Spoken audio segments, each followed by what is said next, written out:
The story of Zeno, the founder of Stoicism, is a tale of resilience, wisdom, and the search for inner peace.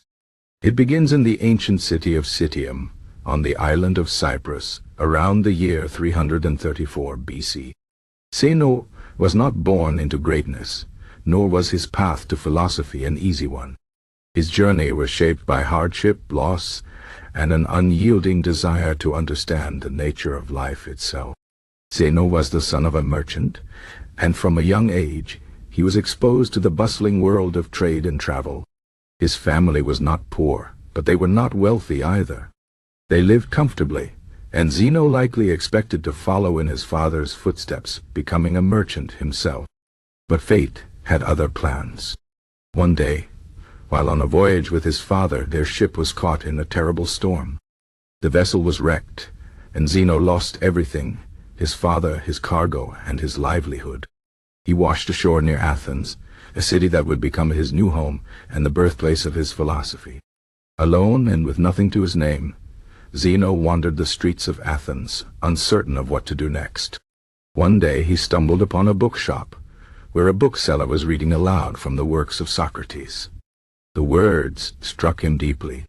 Here was a man who had lived simply, who had sought truth above all else, and who had faced death with calm acceptance. Zeno was captivated. He asked the bookseller where he could find men who thought like Socrates. The bookseller pointed him toward the philosopher Crates, a follower of the Cynic school. Crates was a strange figure. He lived without possessions, mocked social conventions, and believed that true freedom came from rejecting desire. At first, Zeno was hesitant. The Cynic way of life was extreme, but he was desperate for answers. He became Crates' student, learning to let go of material attachments and to question the values of society. But Zeno was not entirely satisfied.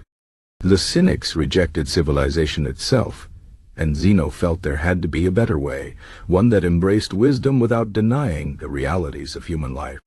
Determined to find his own path, Zeno studied under other philosophers, absorbing ideas from different schools of thought.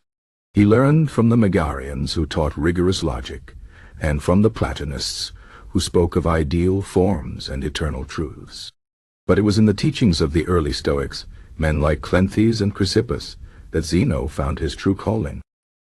He began to develop his own philosophy, one that combined reason, virtue, and acceptance of fate. Stoicism, as Zeno taught it, was not just a set of ideas, it was a way of life. He believed that the universe was governed by a rational force, which he called logos. This divine reason ordered all things, and humans, as rational beings, could align themselves with it by living virtuously. To Zeno, virtue was the only true good. Wealth, fame, and pleasure were indifferent. They could be used well or poorly, but they had no real value in themselves. What mattered was how one responded to life's challenges with wisdom, courage, justice, and self-control. Zeno taught his students in the Stoa Poikile, the painted porch in the Athenian marketplace.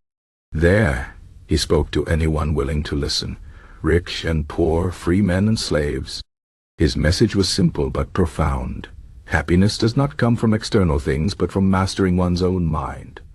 He taught that suffering arises when we resist what cannot be changed, and that true freedom comes from accepting fate with dignity. One famous story illustrates Zeno's calm in the face of misfortune. Once, after learning that his ship had sunk, taking all his goods with it, he simply said, "Fortune, you have done well to leave me with only my cloak and staff." He saw the loss not as a disaster, but as an opportunity to practice virtue.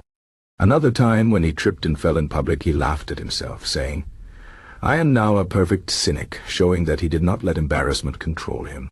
Zeno's teachings attracted many followers, and Stoicism grew into one of the most influential schools of thought in the ancient world. His students included kings, generals, and slaves, proof that wisdom was not limited by social status. Among them was Cleanthes, a former boxer, who became his successor, and Chrysippus, who refined and expanded Stoic logic. Together, they built a philosophy that would endure for centuries. Zeno lived to an old age, and when he died, the Athenians honored him with a statue for his contributions to the city. But his greatest legacy was not in stone. It was in the minds and hearts of those who followed his teachings.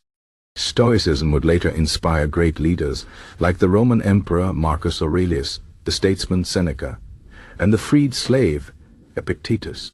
The philosophy of Zeno teaches us that life's hardships are not obstacles but opportunities. By focusing on what we can control, our thoughts, actions, and attitudes, we can find peace in any circumstance. His story reminds us that even in loss, there is wisdom to be found, and that true strength comes from within. Today, as we face our own storms, whether they be failures, grief, or uncertainty, we can look to Zeno's example.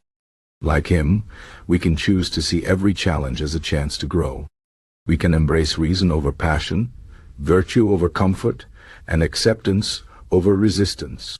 This is the essence of Stoicism, not a rigid set of rules, but a way of living with clarity, purpose, and unshakable inner strength. And so, the story of Zeno is not just a tale from the past. It is a guide for all who seek wisdom in an ever-changing world. His philosophy lives on, reminding us that no matter what happens, we always have the power to choose how we respond. That is the true gift of Stoicism.